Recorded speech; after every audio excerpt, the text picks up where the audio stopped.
Formação Histórica do Mundo Contemporâneo, Aula 8, Texto 1. História Geral da África. Seção 1. A África na década de conflitos mundiais. 1935-1945. Capítulo 2. O chifre da África e a África setentrional. Tayyip Shem-Tov. O chifre da África e a África setentrional são sacudidos no curso dos anos 30 e 40, como outras regiões, pelos dois acontecimentos maiores em que se constituem a Grande Depressão e a Segunda Guerra Mundial. Os anos 30 inauguram uma série de crises e mutações aprofundadas e aceleradas pela guerra. No pós-guerra, novos equilíbrios se estabelecem após consideráveis dificuldades. Eles são muito rapidamente ameaçados por movimentos políticos que saem reforçados e mais determinados do conflito. Por volta de meio século mais tarde, concomitantemente à abertura dos arquivos aos historiadores, numerosos trabalhos verteram sobre este passado recente, considerando a justo título os anos 1930-1945 como um ponto de inflexão na história contemporânea. Evidentemente, múltiplas questões permanecem sem resposta ou em debate, mas é possível, nos dias atuais, apresentar um balanço ou uma avaliação do estado da questão, sem omitir a sinalização das lacunas existentes, nem tampouco dos pontos controversos. 1935-1940. Anos de crises econômicas, sociais e políticas. A economia e a sociedade. As economias doravante sensíveis ao mercado mundial são afetadas com decalagens cronológicas pela reviravolta da conjuntura mundial. A explosão demográfica e a urbanização, menos dependentes da conjuntura, advêm de evoluções mais lentas e relativamente antigas. As maiores dificuldades surgem em razão das dinâmicas na reviravolta conjuntural no mundo, de seus efeitos inerciais e das dificuldades estritamente endógenas das economias locais. As economias da África setentrional e do chifre da África, interligadas pelo menos desde a segunda metade do século XIX, as trocas mundiais que foram em diferentes graus modeladas por uma legislação elaborada pelas potências coloniais, essas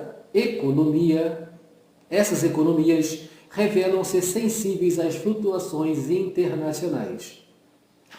Toda variação do comércio mundial repercute nas economias locais em função da importância, por um lado, das trocas externas, as quais perderam seu ímpeto no período entre guerras, especialmente com as metrópoles, e por outro lado, das produções agrícola e de mineração, elementos chaves das exportações.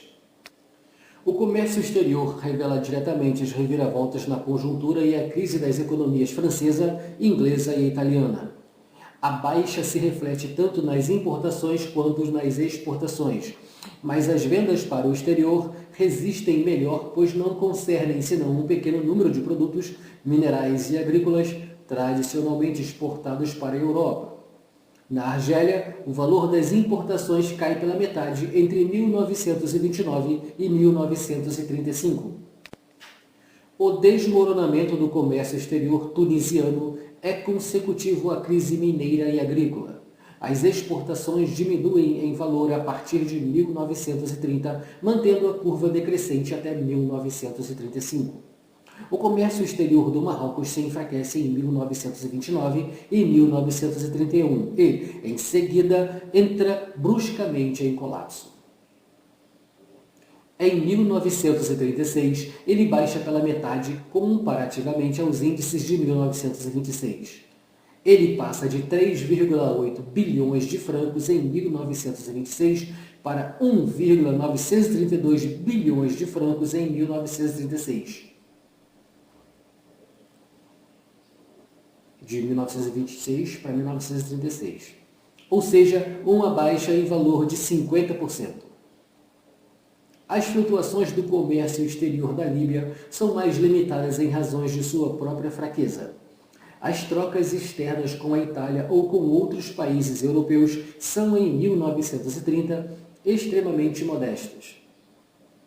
O comércio externo líbio passou, contudo, de 482 milhões de liras em 1925 para 366 milhões de liras em 1934. A diminuição é da ordem de 30% se ignorada a depreciação monetária. Em razão da exportação praticamente total da produção mineral, a influência do mercado torna-se determinante. Qualquer baixa na demanda afeta as produções locais, provocando uma crise no setor da extração mineral. Com efeito, é primeiramente a Tunísia que conhece essa crise. A cotação do minério de ferro no mercado mundial apresenta uma tendência de queda desde 1928. Em 1930, a exportação dos principais produtos da mineração sofre uma queda brutal de 330 milhões de francos em 1930 para 100 milhões de francos em 1932. No Marrocos, a venda de fosfatos diminui em 1931, registrando uma importante queda e caindo de 1,7 milhão de toneladas em 1930 para 900 mil toneladas para 900 mil toneladas. Em seguida, estacionária, ela permanece, entretanto, medíocre. Em 1931 e 1932, todos os centros mineradores, com exceção do situado em Gerada, reduzem suas atividades. As minas de chumbo e de zinco são fechadas. A extração do manganês continua, mas em baixos índices. O setor minerador conhece igualmente na Argélia uma queda brutal em sua produção. A queda relativa ao minério de ferro é, entre 1929 e 1932, de 75%. A baixa dos fosfatos de cal é sensivelmente da mesma importância. A produção, que atingira 920 mil toneladas em 1925, cai para 400 mil toneladas em 1939. Os outros minerais seguem a mesma evolução. Na agricultura, certos produtos agrícolas vivem uma situação assaz próxima daquela dos produtos mineiros, pois que, essencialmente, tanto os primeiros quanto os segundos destinam-se à exportação. Na Líbia, os raros produtos passíveis de exportação pelos colonos italianos da Tripolitânia sofrem uma crise em sua comercialização, contudo de incidência restrita a alguns produtos secundários, como os hortifrutícolas.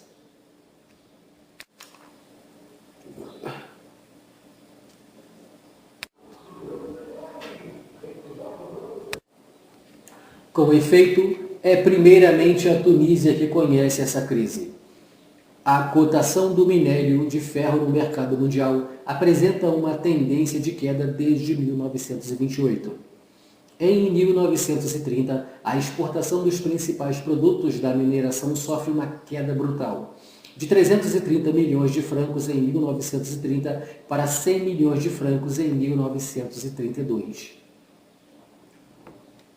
No Marrocos, a venda de fosfatos diminui em 1931, registrando uma importante queda e caindo de 1,7 milhão de toneladas em 1930 para 900 mil toneladas. Em seguida, estacionária, ela permanece, entretanto, medíocre.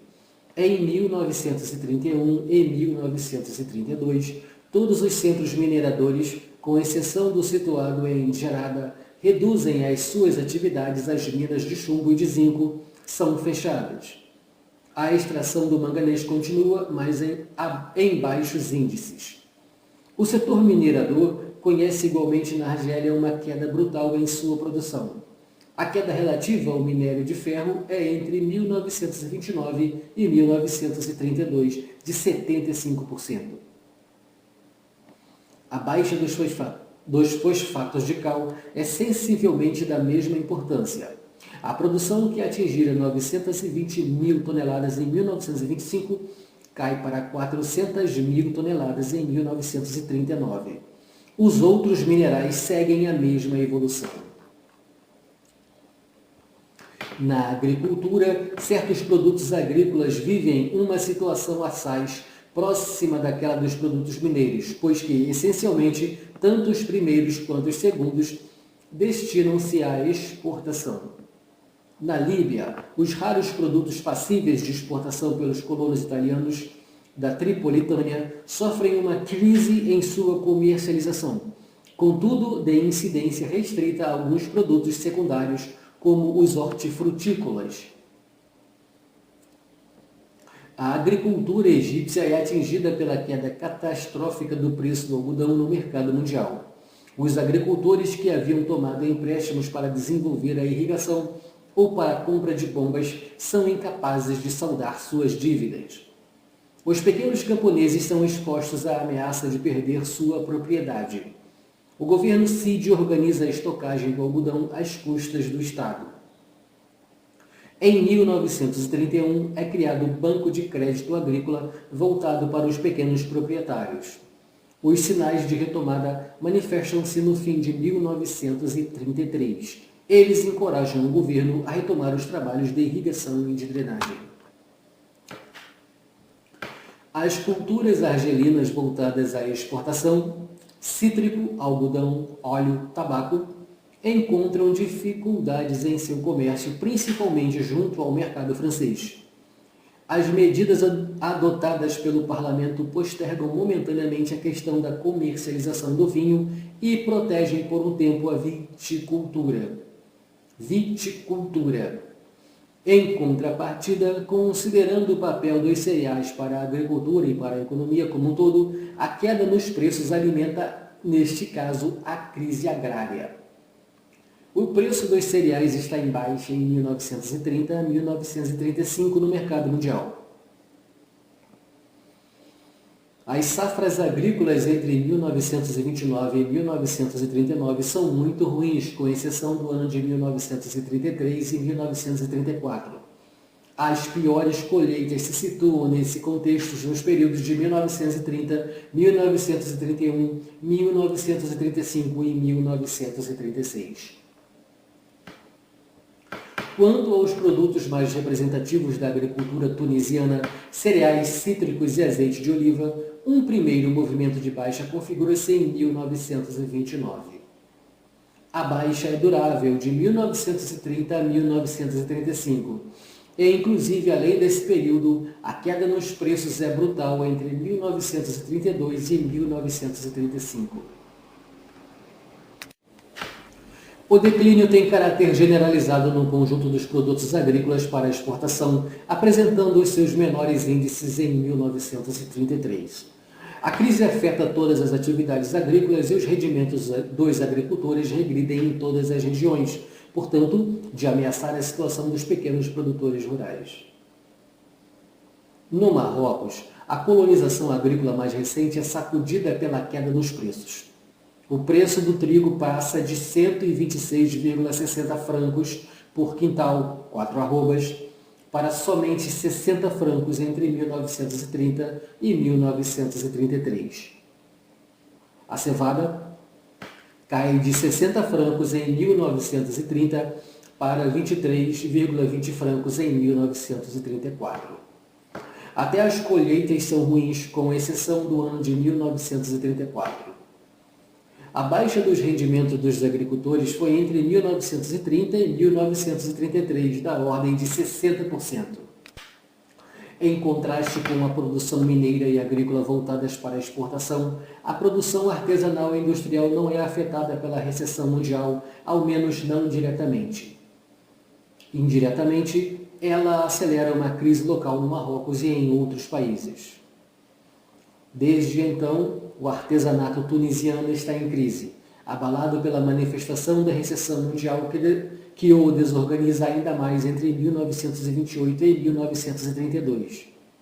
As exportações de tecidos em lã recuam 82%, ao passo que a progressão do volume de vestimentas em lã importadas atinge 50%. A queda na exportação de carretéis cônicos, xerxes, é contínua de 1932 a 1937. 82.640 unidades contra 26.491.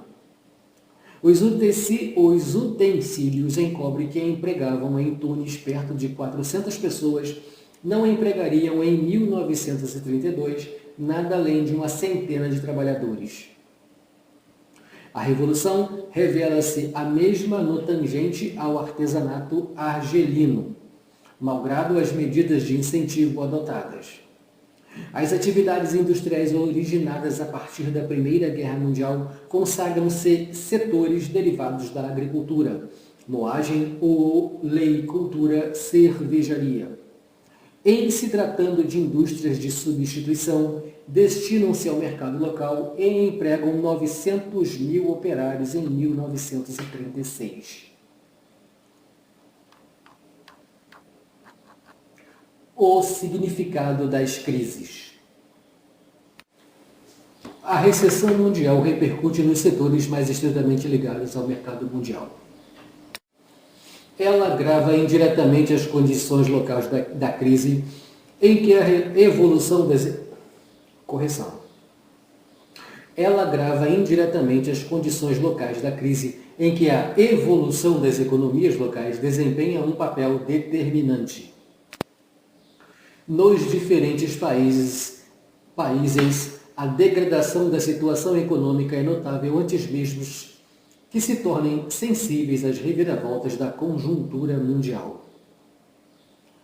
Da mesma forma, uma melhora conjuntural não se traduz automaticamente em uma evolução positiva e paralela no Egito e no Maghreb.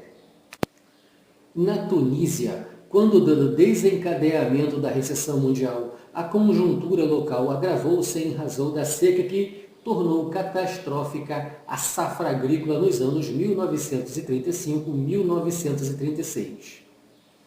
Em 1939, a economia da Argélia ainda não reencontrara os seus níveis de 1929. As economias locais são abaladas por uma crise de origens internas. Na realidade, trata-se de várias crises cujos numerosos significados são para algumas dessas economias divergentes. A antiguidade da colonização e a amplitude das transformações econômicas permitem distinguir diferentes tipos de crise. Na Líbia, as dificuldades econômicas são aquelas de uma primeira valorização do setor agrícola. No Marrocos, a crise intervém após uma primeira fase de expansão econômica, marcada inclusive por momentos de euforia. Na Argélia e na Tunísia, a crise corresponde à própria economia colonial, cujos fundamentos são solapados. No Egito, em que pese a recessão mundial, os progressos econômicos são importantes e conferem a este país uma evolução absolutamente original. A Líbia tornou-se colônia italiana em 1916, mas a administração e o emprego dos quadros funcionais foram seriamente limitados até 1931, em razão das diferentes resistências. A conquista italiana custou ao país importantes perdas humanas e econômicas. A criação de animais, principal riqueza da Cirenaica, é dizimada. O número de ovinos, caprinos, bovinos, camelos, equinos e asnos passou de 1.411.800 unidades em 1910 para 978 mil em 1926. Correção: 1.411.800 unidades em 1910 para 978 mil em 1926. E posteriormente para ínfimos 140.300 em 1933. O país encontra-se no desenrolar da recessão mundial, despovoado e arruinado. A economia tradicional deve prioritariamente e sobretudo superar as dificuldades consecutivas à guerra de conquista italiana em comparação ao que lhe cabe enfrentar no tocante aos efeitos de um mercado mundial ao qual ela quase não está atrelada. A colonização agrária do povoamento italiano enfrenta graves problemas. A colonização econômica praticada de 1911 a 1921 foi abandonada em 1928, em proveito da colonização de povoamento.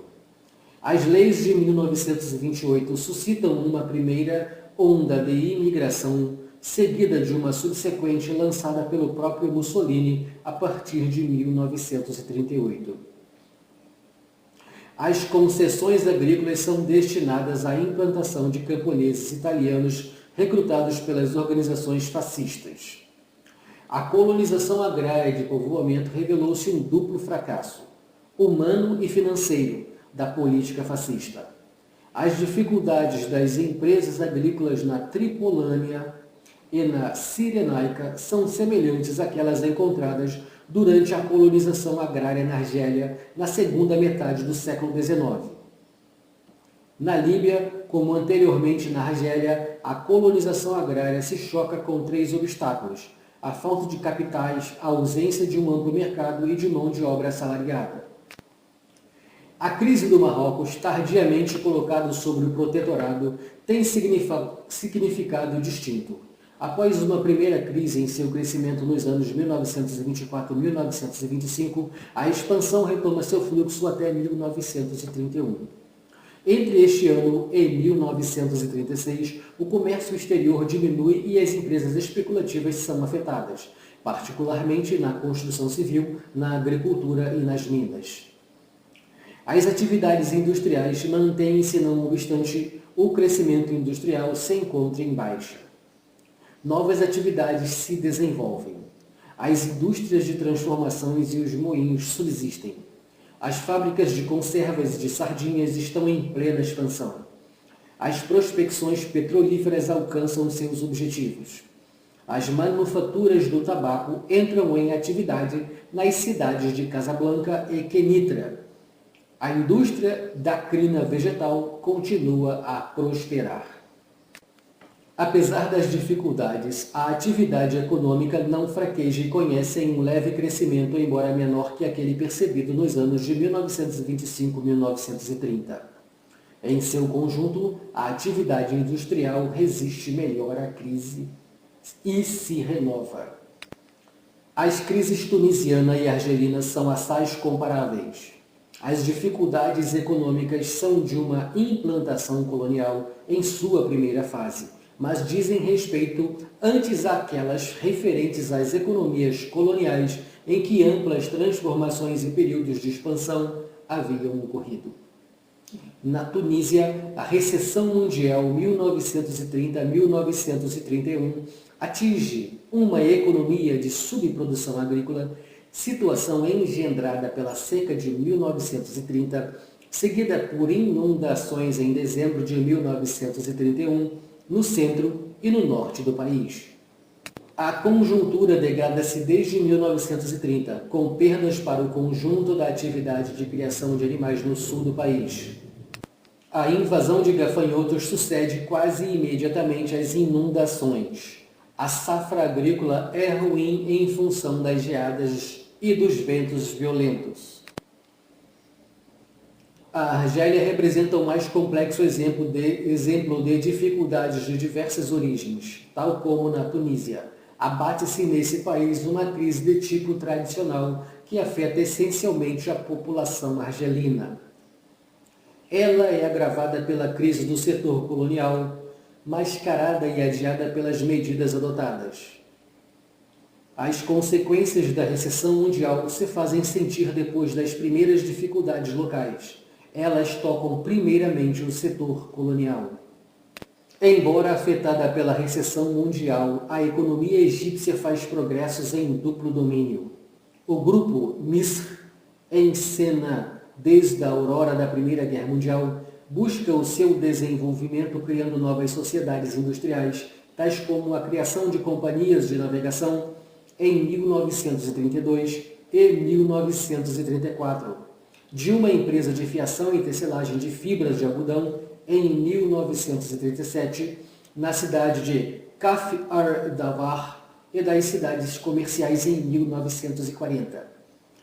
A crise de 1929 e 1933 intensificou o afluxo de capitais para o grupo e permitiu o incremento de sua participação no conjunto da economia egípcia. Ele igualmente se beneficiou com mudanças ocorridas das legislações fiscal e aduaneira. O Egito reencontrou em 1930 sua autonomia fiscal e o direito de se apropriar das tarifas alfandegárias de todas as importações. Até então, um acordo internacional interditava-lhe a imposição de tarifas aduaneiras. O último acordo comercial com uma potência estrangeira chegara ao seu termo em 1930, quando, graças à pressão do grupo Misr e apesar da Grã-Bretanha, uma tarifa aduaneira foi aplicada. A decisão denota um importante ponto de inflexão do desenvolvimento industrial. Até a guerra, a atividade têxtil, o setor alimentício e a indústria leve conhecem uma expansão. Dessa forma, a longo prazo, os primórdios da industrialização datam da década de 1930-1940. No chifre da África, a fraqueza das transformações econômicas ocorridas desde o início do século XX e a insuficiente integração aos circuitos de troca mundial limitam, a exemplo da Líbia, as consequências potenciais da reviravolta na conjuntura mundial. Os exemplos da Etiópia e da Somália apresentam ainda maior nitidez se comparados ao do Sudão. Neste último país, o desenvolvimento da rede ferroviária e da produção de algodão egípcio sensibiliza a economia diante de qualquer flutuação internacional. No início do século XX, Lord Kitchener construiu uma estrada de ferro estratégica na fronteira norte do Khartoum. Essa via férrea atingiu o Mar Vermelho em 1905. Onde foi criado o Porto Sudão, concomitantemente à inauguração da cidade de Atbara, no cruzamento de duas linhas da estrada de ferro. Esta via é levada em seguida até Sennar, atingindo em sua vertente o oeste de Kordofã, em 1911. A partir de 1924, uma linha férrea liga diretamente Sennar ao Porto Sudão para tornar acessíveis os oásis onde se cultiva o algodão. A escolha volta-se para o algodão egípcio de fibras longas, cujo cultivo acontece sobretudo em terras irrigadas. Após a Segunda Guerra Mundial, o Plano Gezira, isto é, a irrigação de toda a parte leste de Gezira através da barragem de Sennar, é colocado em operação. Outras zonas de cultura são criadas notadamente no Gash, torrente que desce da Etiópia e se perde nas areias do Kassala. Em 1929, uma convenção é assinalada com o Egito sobre a partilha das águas do Nilo. A extensão da rede ferroviária e a cultura do algodão fornecem ao Sudão um produto de exportação e permitem uma maior monetarização de sua economia. Nos anos 30, o essencial das exportações é representado pelo algodão. A crise repercute no Egito e nas regiões especializadas desta cultura, atingindo indiretamente os produtores. Correção. atingindo diretamente os produtores. Indiretamente, ela afeta o funcionalismo sudanês formado no Gordon College. Os salários desta categoria foram fortemente reduzidos em 1931, enquanto aqueles de seus correlatos colegas estrangeiros não sofreram nenhum impacto. Eles recorreram à greve convocando um congresso que obteve um compromisso dos poderes públicos. Na Etiópia, as trocas externas são mínimas no início do século XX. 8 milhões de talhers para a estrada que vai de Shoa a Harar, ou seja, 20 milhões de francos ouro, enquanto ao conjunto do país o comércio exterior não excede a 50 milhões de francos. O café, o ouro, o marfim e as peles são os principais produtos de exportação. Os tecidos em algodão, as armas e munições figuram no capítulo das importações. As estradas de ferro do Djibouti, progressivamente construídas desde 1903, atingem Addis Abeba em 1917. Elas permitem estabelecer a comunicação entre o interior do país e os portos marítimos. Em 1935, facilitam a exportação de 15 mil toneladas de café e 7 mil toneladas em peles. As exportações são ainda mais fracas. Por outro lado, a moeda etíope é seriamente afetada pela crise.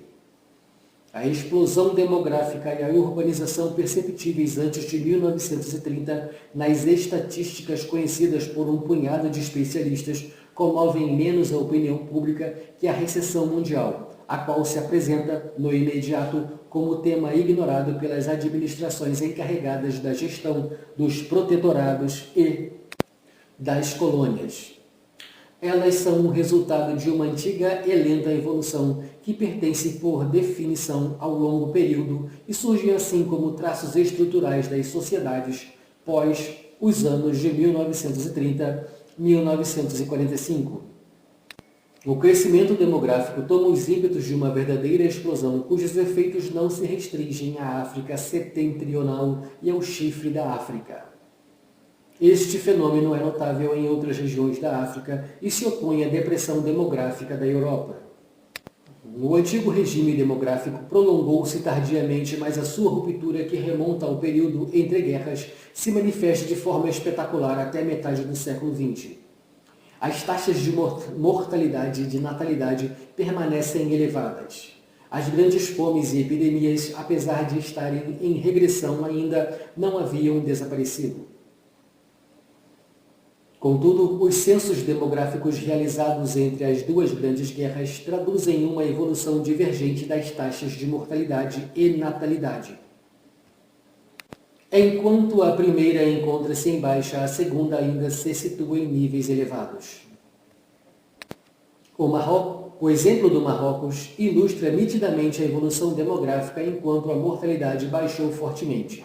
A natalidade oscila, por sua vez, entre 380, média entre 1932 e 1935, e 440, média em 1941 e 1945, por 10 mil habitantes.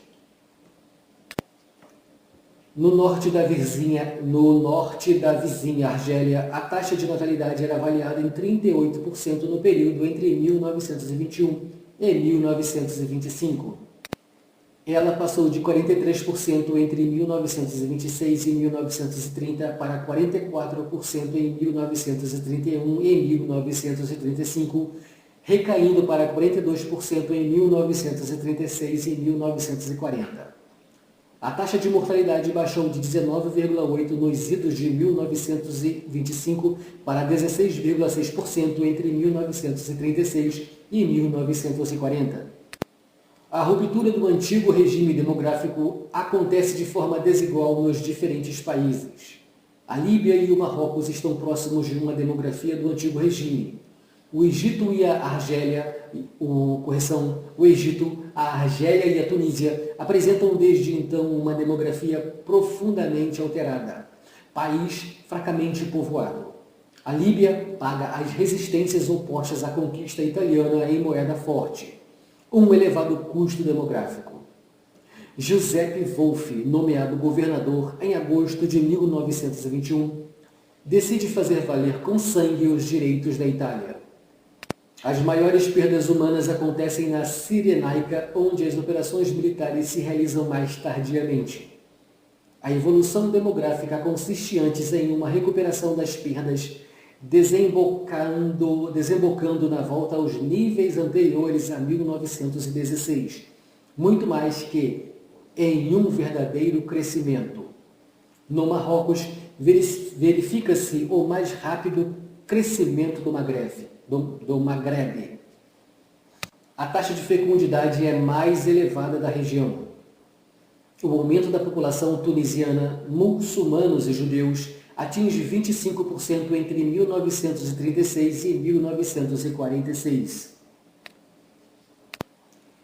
A evolução demográfica verificada na Argélia desde o fim do século XIX se define e acentua. Na década de 1880, a população argelina retornou aos níveis anteriores a 1830 com um ligeiro crescimento. A reviravolta demográfica, pouco em relevo em 1921, surge nitidamente em 1931. A população passa de 4.923.186 habitantes em 1921 para 6.201.144 em 1936. Isto é, atingiu uma taxa de crescimento de 1,53%. A população egípcia passa de 13.222.000 habitantes em 1920 para 16.887.000 em 1940. O aumento equivale a 3.665.000 pessoas. Em outros termos, a um crescimento médio anual da ordem de 183.000 pessoas.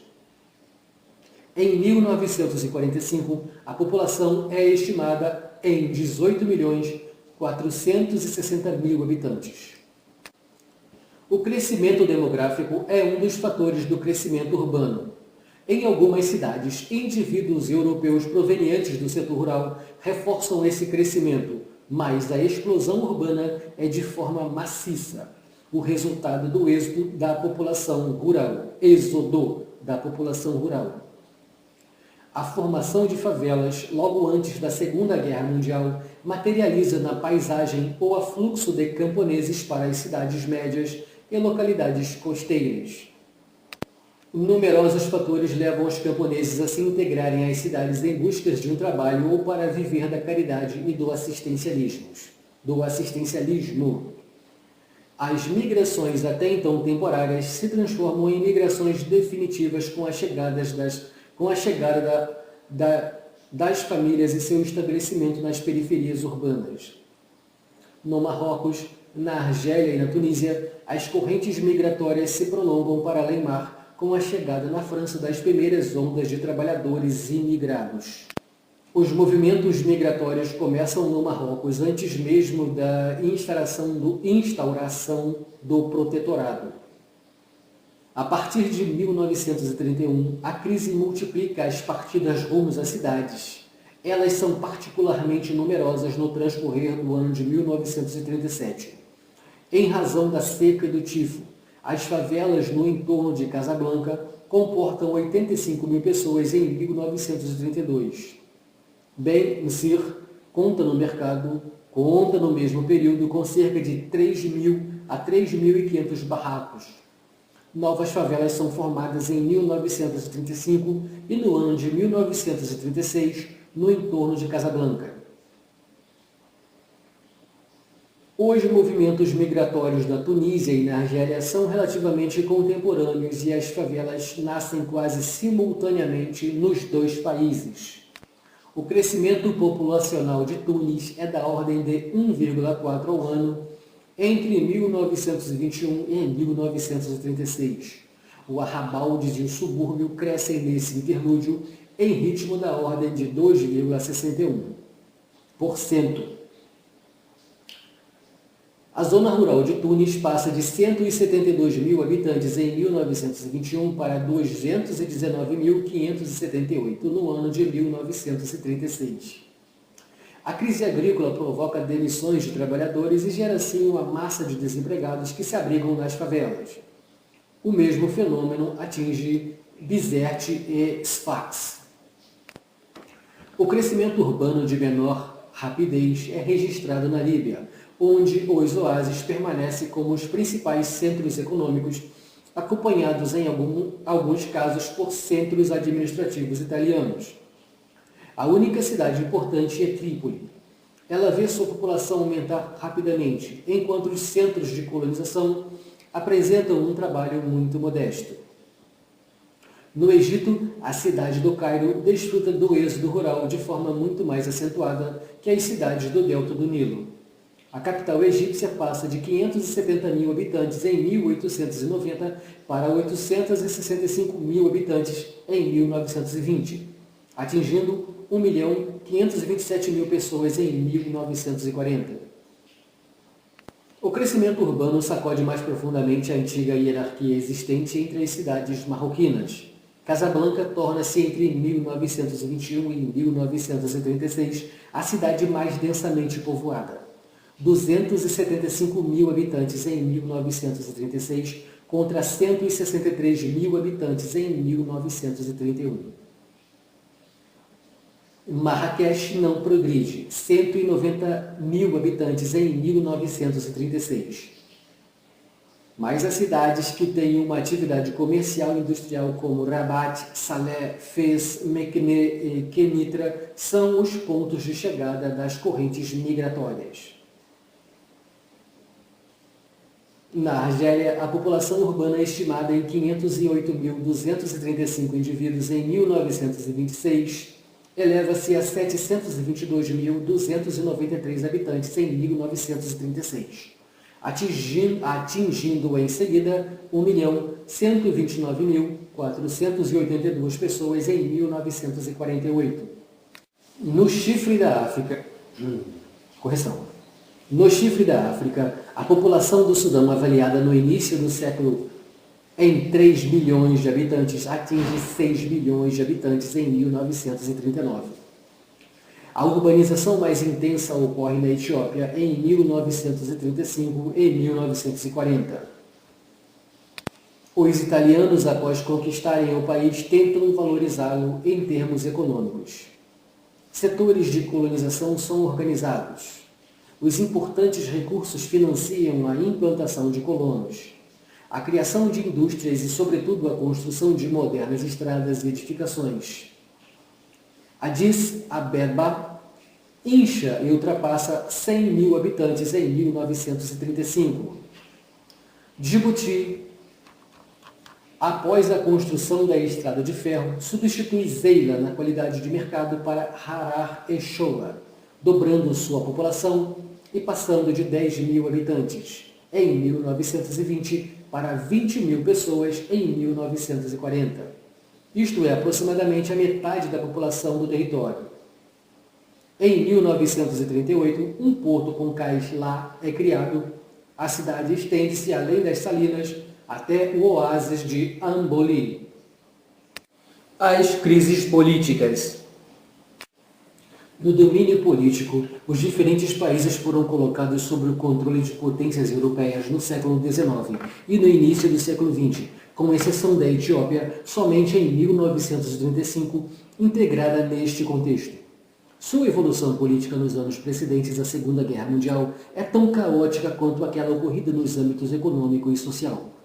O novo questionamento do Estatuto da Colônia ou do Protetorado se efetua ao longo de uma série de crises políticas que atingem seu ápice nos anos de 1936 e 1937, às quais a eclosão da Segunda Guerra Mundial põe um termo provisório. A evolução egípcia e líbia. As evoluções políticas do Egito e da Líbia são das mais contrastantes. O primeiro obtém um substancial relaxamento do controle inglês sobre sua vida política. Quanto ao segundo, ele está integrado ao território nacional italiano. Paralelamente, a segunda vaga de imigração dos Ventimiglia, a política fascista insiste em integrar a Líbia ao território italiano. Um decreto do Grande Conselho Fascista é promulgado. As 4 províncias costeiras de Trípoli, Misurata, Benghazi e Dera se tornam parte de um território nacional. Os territórios do Saara líbio conservam seu estatuto de colônia. O governo local mantém toda a sua autonomia. O governador-geral conserva sob a sua completa e direta autoridade as 4 províncias costeiras, bem como o Saara. No tocante à administração, somente os postos subalternos seriam confiados aos líbios. A cidadania especial somente é válida na Líbia quando acordada aos líbios que conhecem a leitura e a escrita. Na prática, a população local se encontra excluída da vida administrativa e política. A única atividade dos líbios acontece no Egito. Em 1923, Idris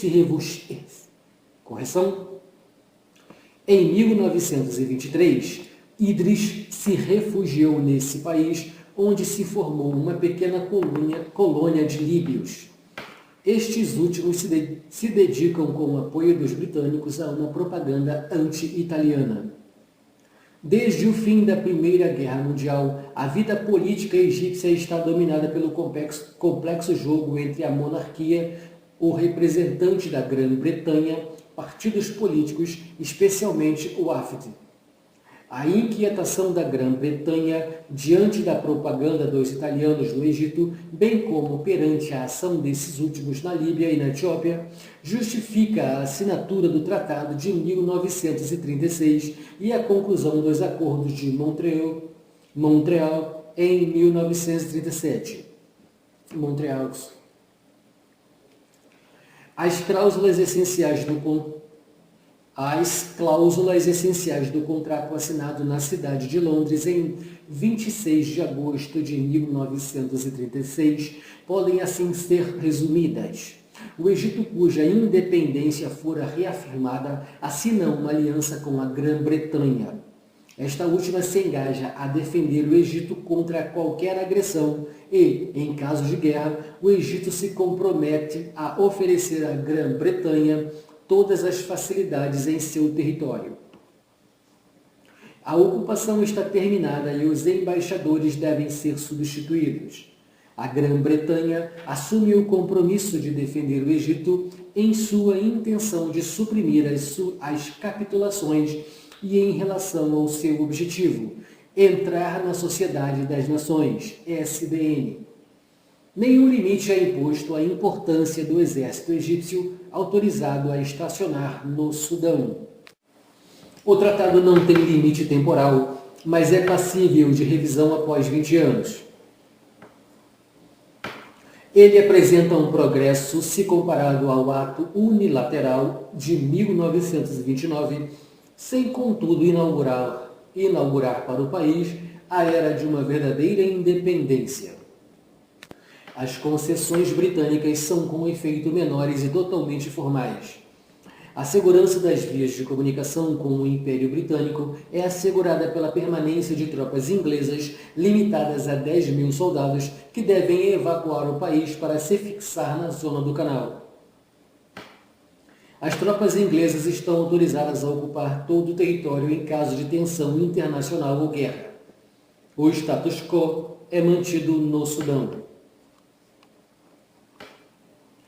Como estabelecido em 1936, com o apoio de Londres, a Conferência de Montreal, ocorrida em abril de 1937, abole as capitulações e os tribunais mistos deviam desaparecer progressivamente no prazo de 12 anos.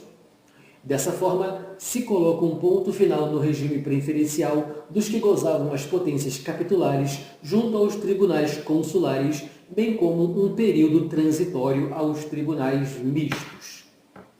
Todas as atribuições dos tribunais consulares e mistos seriam desde logo transmitidas aos tribunais nacionais, antigos tribunais locais, controlados por uma corte de cassação a partir de 1930 e um tribunal administrativo ou Conselho de Estado 1946.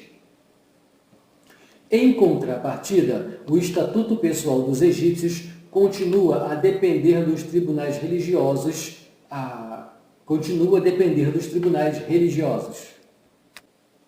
A abolição das capitulações torna o Egito mestre de sua legislação financeira. Em 1940, acordos bilaterais assinados com a Grã-Bretanha e em seguida com a França impõem um fim ao sistema da Caixa da Dívida. A assinatura de um acordo similar com a Itália tornar-se-ia supérflua em razão da eclosão da Segunda Guerra Mundial. A despeito do insuficiente volume das concessões britânicas quanto ao Tratado de 1936, a sua assinatura e a retirada das tropas britânicas da zona do canal configuram o triunfo do Wafd e das Nahas Pasha, dominante na vida política egípcia desde 1924. A Wafd aspira a exercer a plenitude do poder, apesar de suas múltiplas cisões e da partida dos nacionalistas mais radicais a partir de 1930. Nahas Pasha teve pela primeira vez a possibilidade de governar por um tempo razoável. Tendo o Wafd permanecido no poder até o fim de 1937. O rei Farouk desfruta nos primórdios de sua ascensão ao trono de uma grande popularidade. Aspirando a desempenhar papel político idêntico ao de seu pai, ele destitui Nahas Pasha e dissolve a Câmara. As eleições de 1938 são uma grave derrota para o Wafd, enfraquecido pelas suas divisões internas e pelas críticas suscitadas em razão de sua passagem pelo governo. A crise das relações franco-magrebianas.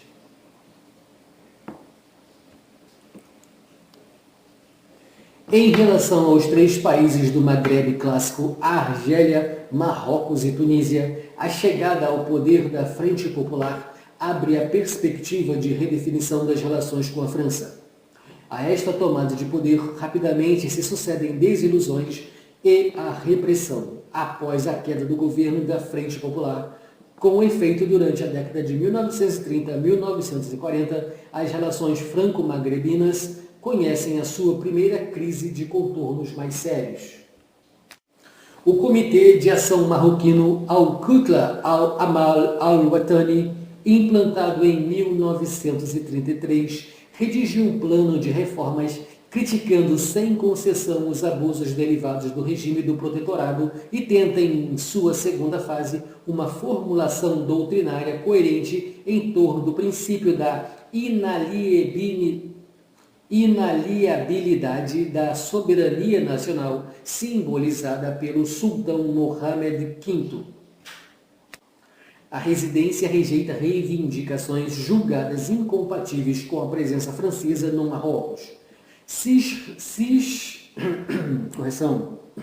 circunscrevendo-se tardiamente a aplicar aquelas por ela consideradas menores.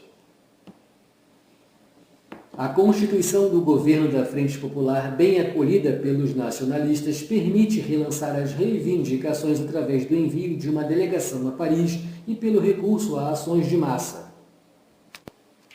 O ano de 1937 é marcado por uma agitação generalizada.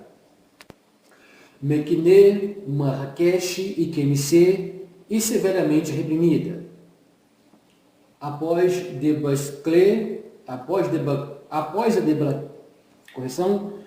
a debacle do governo Blum, a repressão se agrava com a dissolução do Comitê de Ação Marroquino, 18 de março de 1937.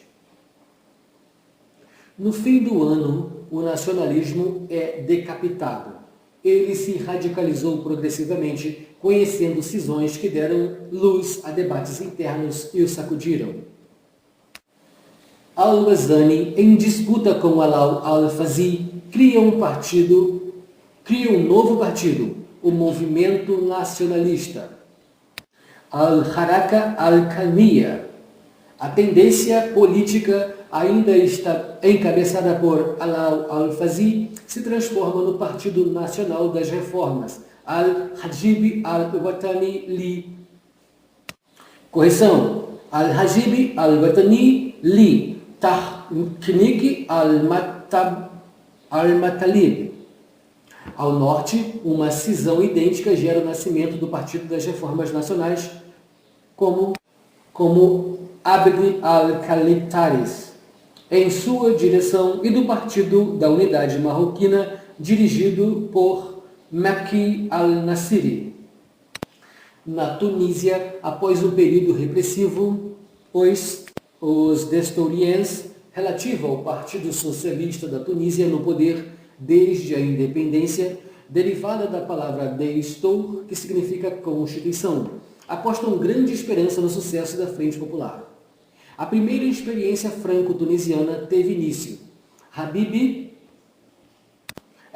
Bourguiba apresenta o programa em uma nota remetida a P. Vienno em 28 de agosto de 1936, durante um discurso pronunciado na cidade de Tunis no dia 11 de setembro e em artigos publicados no jornal A Ação Tunisiana. A viagem de P. Vienno à Tunísia e seu discurso proferido em 1º de março de 1937 constituem um ponto de inflexão. A essa viagem se sucede, em 4 de março, incidentes mortais na mina de fosfato de Metlaoui. Indiferentemente, o retorno à Tunísia de Abd al-Aziz al-Albi, 5 de julho de 1937, precipita a degradação da situação. No entanto, ele reativa os debates e as lutas entre os Destouriens. O Destour, partido nascido na aurora da Primeira Guerra Mundial, se fraciona oficialmente no Congresso de Qasr Halal, 2 de março de 1934, dando origem ao velho Destour e ao neo-Destour, em que H. Bourguiba desenvolve uma intensa atividade com vistas a se implantar e difundir seu programa. Os incidentes se multiplicam até o levante de 9 de abril de 1938. A implantação do estado de sítio em 18 de agosto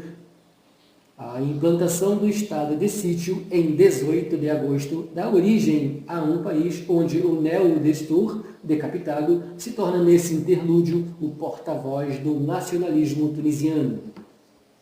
Com maior intensidade, se comparada com os seus dois países vizinhos, a chegada ao poder da Frente Popular suscita na Argélia grandes esperanças quanto ao entendimento das reivindicações.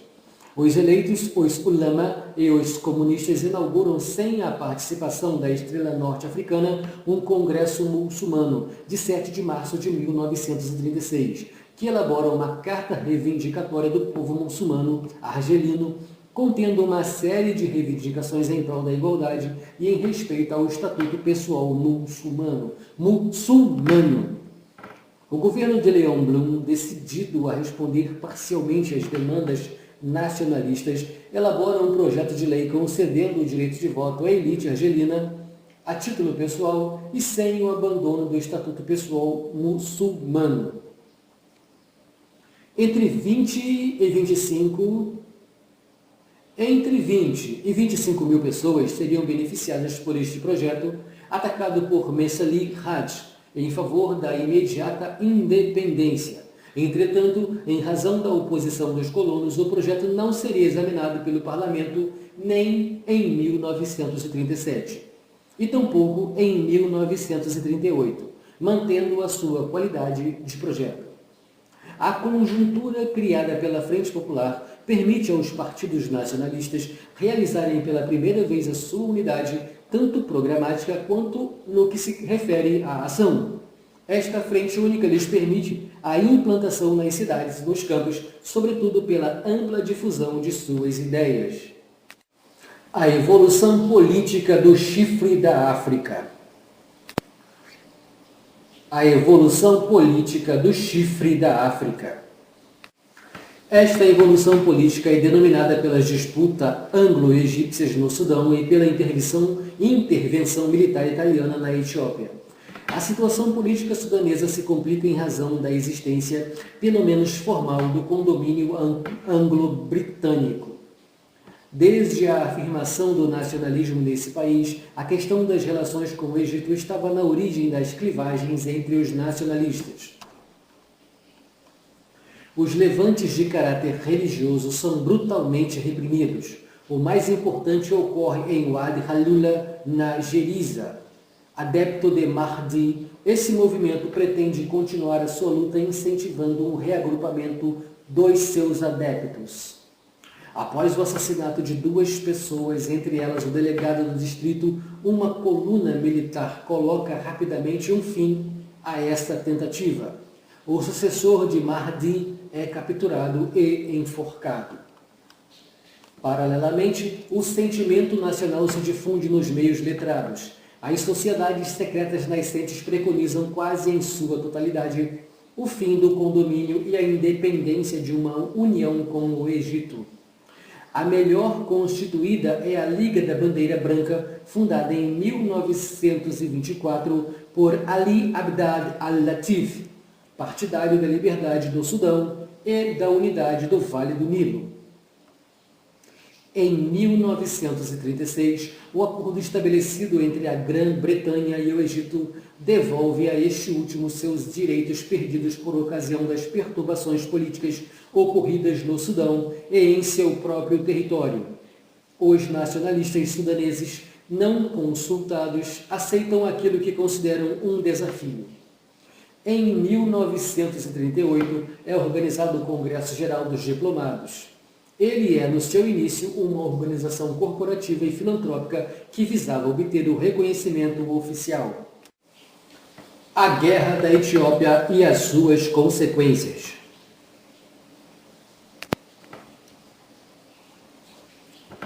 A conquista italiana da Etiópia em 1935 fez desaparecer o último estado africano independente. Ela tem profundos efeitos junto aos nacionalistas africanos e na comunidade negra americana. No chifre da África, as consequências são diretas e imediatas. A expansão italiana no nordeste da África fora bloqueada em 1896, pela vitória decisiva do imperador Menelik em Adowa. No interlúdio entre as duas grandes guerras, os objetivos italianos são reativados pelo fascismo. O Tratado de Amizade não mascara senão aparentemente os seus objetivos coloniais para a Etiópia, adiados até o momento da derrota da Sanuzia na Líbia pelas tropas italianas. Sanuzia.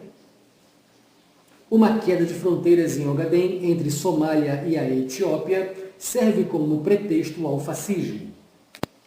Escaramuças acontecem em Uauau. A comissão de arbitragem designada pela SDN fracassa em sua missão. A Grã-Bretanha e a França apoiam a Etiópia, embora não se mostrem dispostas a impedir a agressão italiana. As tropas de Mussolini avançam em estradas já preparadas a partir de Adowa, ao norte, e do Mogadiscio, no sudeste.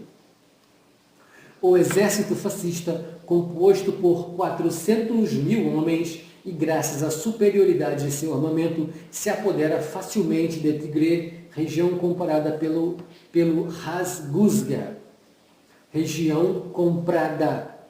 Hasguzga. Após intensos bombardeios que destroem cidades pequenas, localidades e rebanhos, Addis Abeba sucumbe em 1936. O imperador foi compelido a se refugiar na Inglaterra. O Império Leste Africano da Itália se torna por alguns anos uma realidade. A Etiópia, unida à Eritreia e à Somália, forma a África Orientale italiana. O rei da Itália assume o título de Imperador da Etiópia. A África Orientale italiana compreende os desertos costeiros e os platôs etíopes, totalizando 12 milhões de habitantes. Ela está subdividida em 5 grandes províncias, cada qual com seu governador. O conjunto é dirigido por um vice-rei. Numerosas divisões fascistas mantêm o regime policialesco. Operações militares são necessárias no sudoeste, onde ocorrem resistências.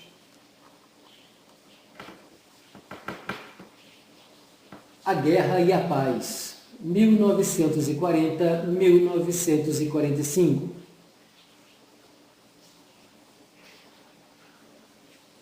Na maioria dos países, com exceção do Egito, as reivindicações nacionalistas enfrentam, nos anos de 1937 e 1938, a intransigência das potências coloniais e a repressão. De 1940 a 1945, a evolução dos diferentes países está ligada aos acontecimentos da guerra. No domínio político, as crises do pré-guerra dão lugar às verdadeiras mutações.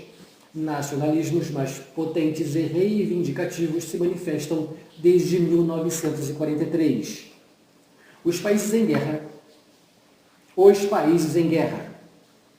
A Primeira Guerra Mundial aparecerá como um conflito entre europeus, desenrolado na Europa.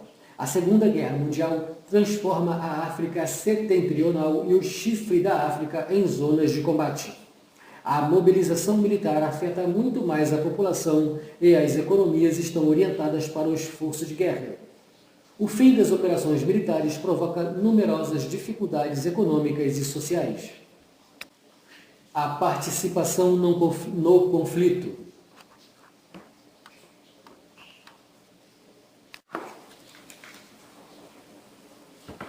Entre 1939 e 1945, a evolução das operações militares e a participação sob múltiplas formas dos países africanos, estes dois fatores possuem um peso relativo muito maior sobre os rumos do conflito comparativamente aos anos 1914 e 1918. A superposição é muito estreita entre os diferentes campos de batalha na Guerra da África, suscitando durante 3 anos prodigiosos esforços da fronteira algero-tunisiana até as portas de Alexandria. Para os ingleses, o Egito é uma zona estratégica de primeira grandeza, não somente em razão do Canal de Suez, mas também em função do seu papel como plataforma de operações para a condução da guerra. Churchill considera necessário defender o Egito como se fossem as regiões de Kent ou Sussex. Uma primeira tentativa italiana a partir da Líbia é conduzida por Graziani, é repelida por Wavell em dezembro de 1940. A segunda tentativa feita por Africa Corps é conduzida por Rommel, é interrompida em Alamein por Montgomery, Montgomery era um general. Em 23 de janeiro de 1943, as tropas britânicas entram em Trípoli enquanto a coluna Leclerc, vinda de Chad, chega um pouco após e se agrega à 8ª Força. A Itália, sempre a partir da Líbia, também ameaça a Tunísia. A existência de uma forte minoria italiana e de antigas reivindicações conferem a este país uma posição particular na guerra. O desembarque anglo-americano acelera o desenvolvimento dos projetos alemães na Tunísia. Em 9 de novembro de 1942, uma centena de aviões alemães aterrissam na área de Al-Awina, perto de Tunis, com um corpo de 1.000 homens. Eles invadem Tunis, sem aviso prévio, na noite do dia 13 para 14 de novembro. A ocupação alemã se estende posteriormente a todos os grandes centros urbanos, Sfax, Sousse e Gabeira. A contraofensiva é conduzida pelas tropas aliadas a partir da Argélia, onde exército anglo-americanos haviam desembarcado, como no Marrocos em 8 de novembro. A força inglesa inicia imediatamente a campanha na Tunísia, atravessando a fronteira entre a Argélia e a Tunísia. Após uma série de operações, os aliados passam a ofensiva generalizada em 22 de abril de 1943. Em maio, A entrada dos ingleses em Tunis e dos americanos em Bizerte marcou o fim da campanha da Tunísia. No chifre da África, desde sua entrada em estado de beligerância, os italianos instalados na Etiópia ocupam duas cidades sudanesas fronteiriças, Kassala e Galabat, e a totalidade da Somália Britânica, praticamente vizinha em tropas. Em 1941, as tropas britânicas reconquistam os territórios antes sob controle da Itália. No Tigre, o general Platt, vindo do Sudão, conquista uma vitória em Keren, ao passo que o general Cunningham, a partir da Somália e vindo do Quênia, chega a Harar e em seguida a Addis Abeba. Os dois exércitos se agrupam em Amba Alagir, onde o Duque de Aoste captura em 5 de maio de 1941 Haile Selassie por voltar à capital etíope. Os países da África setentrional e do chifre da África, transformados em campos de batalha, também fornecem soldados a diferentes frentes europeias. Até junho de 1940, a África do Norte fornece sozinha 216 mil homens, entre eles 123 mil argelinos. De 1943 a 1945, 385 mil homens originários da África do Norte, incluindo 290 mil argelinos, tunisianos e marroquinos, participam da liberação da França. O exército africano intervém na liberação da Córcega, setembro-outubro de 1943, na campanha da Itália, atingindo Roma em 15 de junho de 1944, e na campanha de Provence, em agosto de 1944, antes de se redirecionar rumo ao norte para se unir ao conjunto do exército francês. No Cairo, onde está refugiado, Idris aprova a formação de batalhões encarregados de promover uma guerrilha no Jabal al-Qadar, tão logo a situação o permitisse. A Grã-Bretanha, pleiteando a aplicação do Tratado de 1936, não espera uma real ajuda militar do Egito. A ruptura das relações diplomáticas na Alemanha acontece no momento da declaração de guerra e também reproduz com a Itália em 12 de junho de 1940. Mas a declaração de guerra contra a Alemanha e o Japão é muito mais tardia, 26 de fevereiro de 1945. No chifre da África, se observa lado a lado com as tropas britânicas uma notável participação sudanesa na luta pela reconquista da Etiópia. Os refugiados etíopes no Sudão são organizados militarmente pelo general Wingate sob a denominação de Gideon Force, unidade que penetra o Gojan. Paralelamente à mobilização humana, empreende-se uma política econômica de sustentação ao esforço de guerra. Desde o mês de outubro de 1939, a economia marroquina é declarada economia de guerra. A chegada da guerra provoca uma alta nos preços dos produtos de extração mineral, criando uma relativa prosperidade. As economias argelina, tunisiana reforçam igualmente a frente econômica. O Middle East Supply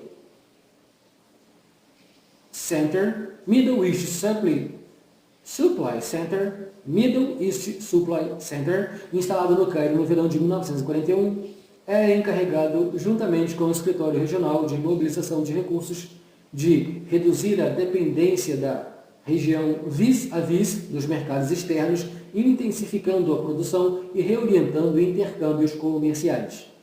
As indústrias locais se encontram em plena atividade em razão das demandas civis e militares. Os problemas econômicos da guerra e do pós-guerra. A guerra produz numerosas dificuldades econômicas e sociais. A desorganização dos transportes repercute no declinante comércio exterior e a disparada dos preços aumenta o custo de vida, incentivando o mercado negro. A demanda induzida pela guerra se encontra na origem de um relativo crescimento industrial, cuja durabilidade seria questionada pelo restabelecimento, em 1945, dos fluxos comerciais com a Europa. A ruptura das relações com a França e com a Inglaterra, juntamente com os esforços militares, contribuem muito mais que no passado para a produção de bens até então importados.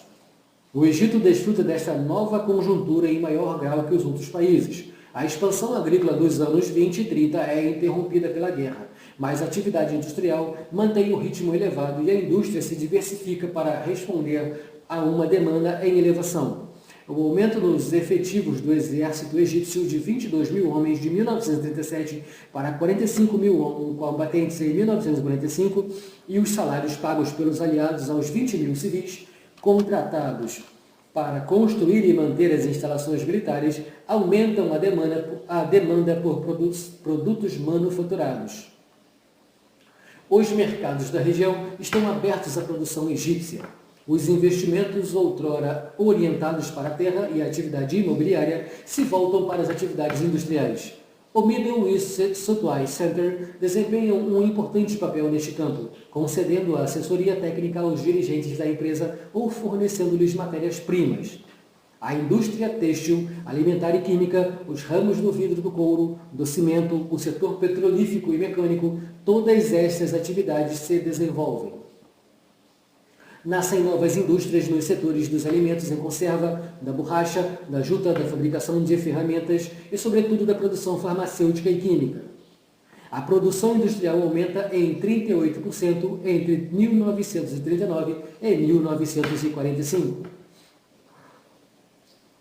Entretanto, a guerra põe em evidência no Maghreb a dependência de todos os setores diante das economias europeias. A Tunísia encontra-se privada das suas frentes de produção de matérias-primas e enfrenta difíceis problemas econômicos. A prioridade é dada em favor do aumento da extração do lignito. Objetivando substituir os produtos franceses, o artesanato é reavivado em todos os setores que haviam sido suplantados antes da guerra pelas importações francesas da Europa, de roupas, sapatos e artigos cerâmicos.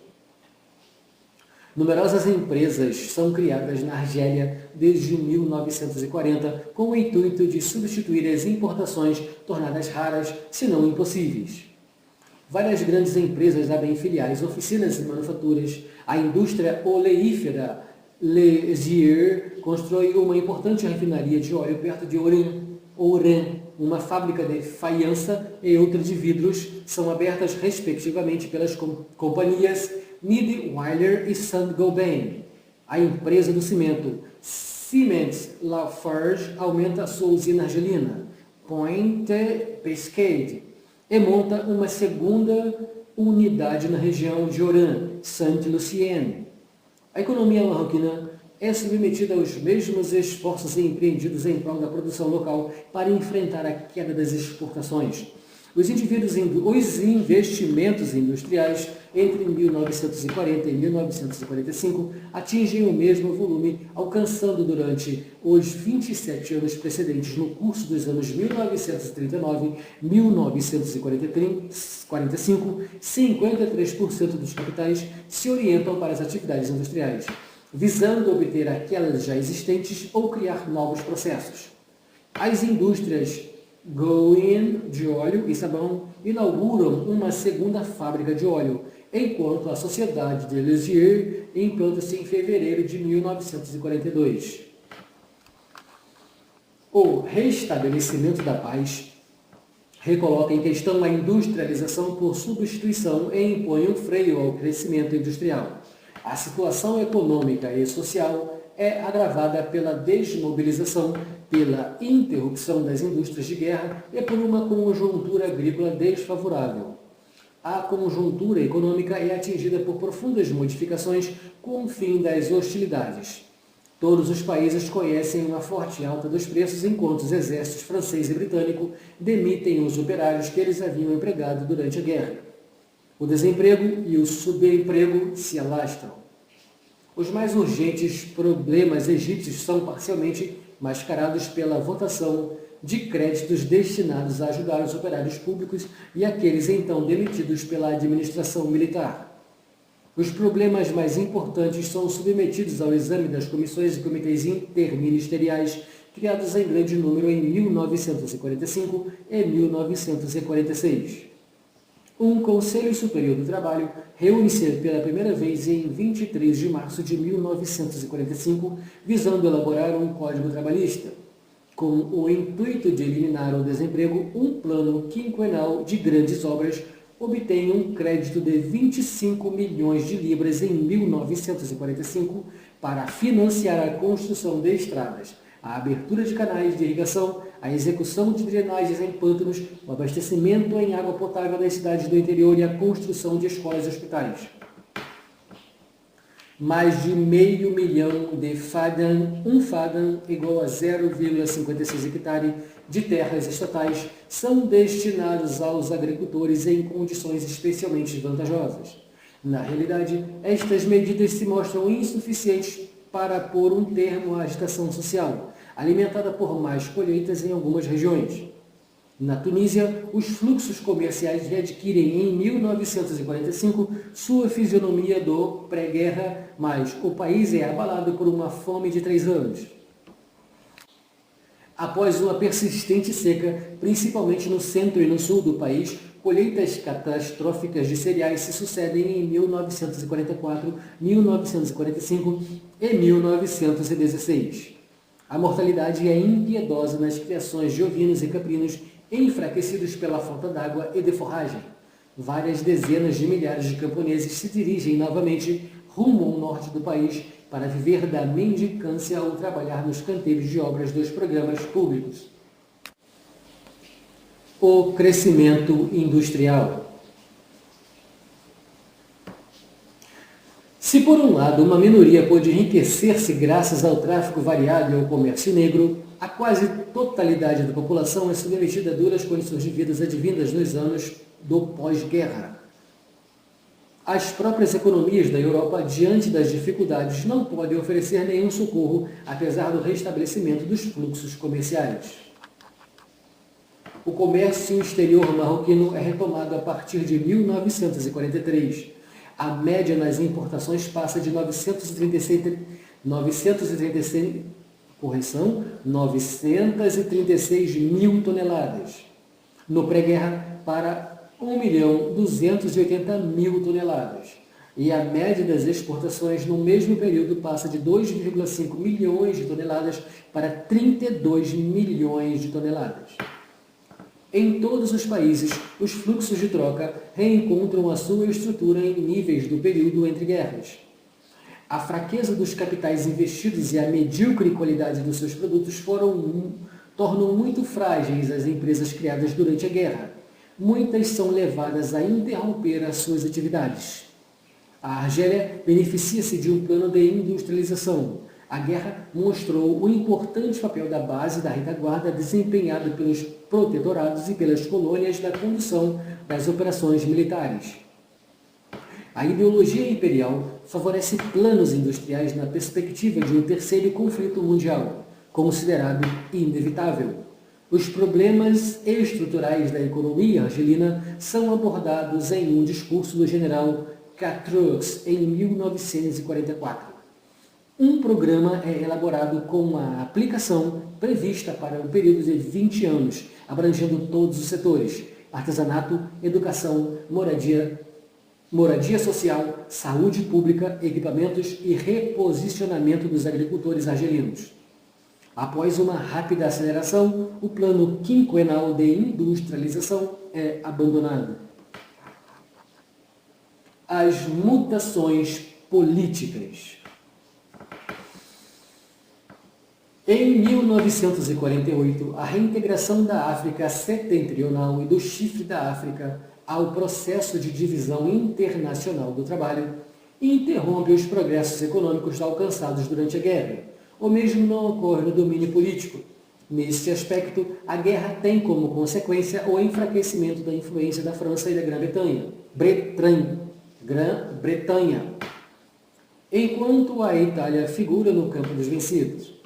Após breve interrupção, a atividade política readquire os seus direitos. A guerra encoraja os nacionalismos que passam à ação, desde 1943 e contestam em 1945 e 1946 o retorno ao Estatuto de Colônia ou Protetorado.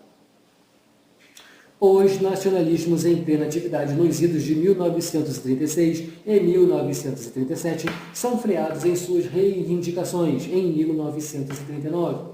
Eles põem em proveito a nova situação criada pela guerra com vistas a manifestarem-se novamente já desde a retomada da sua atividade política e antes mesmo do fim do conflito. Na véspera da guerra, os partidos nacionalistas argelinos são afetados direta ou indiretamente por medidas de repressão. O Partido do Povo Argelino é dissolvido em 26 de setembro.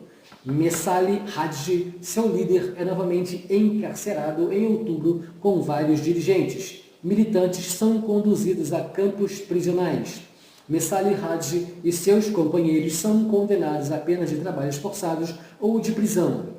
Em 29 de abril de 1941, pelo Tribunal Militar de Alger, desorganizado, o Partido do Povo Argelino desaparece de fato do cenário político. O Partido Comunista é reduzido à inação ou à ação clandestina, logo na eclosão da guerra. A imprensa dos ulama interrompe suas publicações.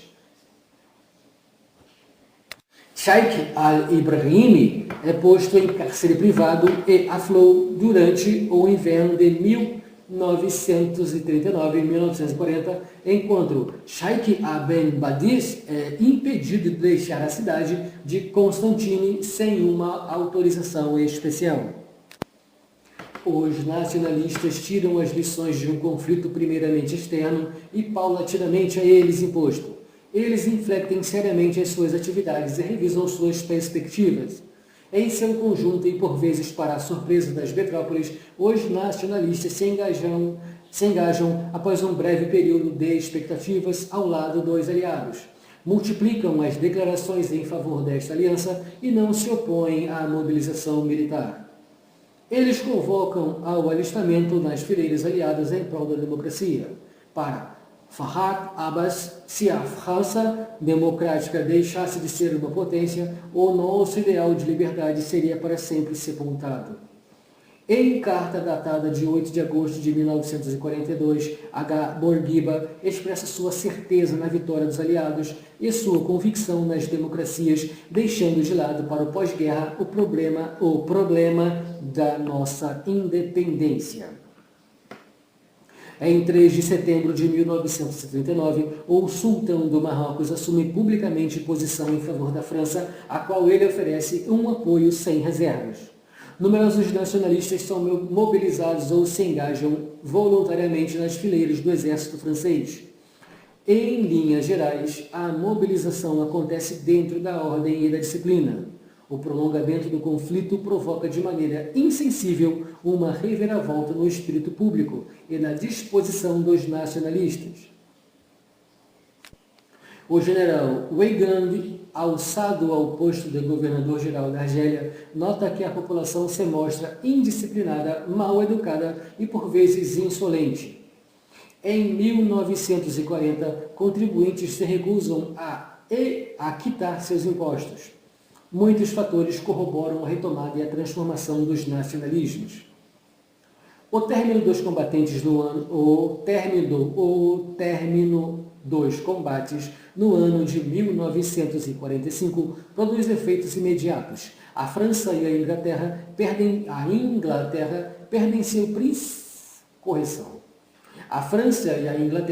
perdem seu capital de intimidação adquirido há cerca de um século em razão da sua potência e do seu prestígio. Os nacionalistas extraem deste enfraquecimento um novo aporte à sua audácia e conseguem, graças à sua capacidade de mobilização, tirar também todas as consequências do desembarque anglo-americano e das divisões francesas ocorridos em Argel, Rabat e Tunis. No fim da guerra, eles valorizam a participação de seus países ao lado dos aliados para tornar efetivas as suas reivindicações. O memorando egípcio, então remetido por Wafd ao embaixador britânico, relembra em apoio às demandas por reforma e a ajuda inestimável oferecida pelo Egito aos aliados durante a guerra. Em 8 de junho de 1942, a declaração de Anthony Eden no parlamento faz explicitamente referência à contribuição das forças Sanusi no desenrolar da guerra na Líbia. O general de Gaulle saúda em 18 de junho de 1943 o fiel império, ponto de partida para a reabilitação do país.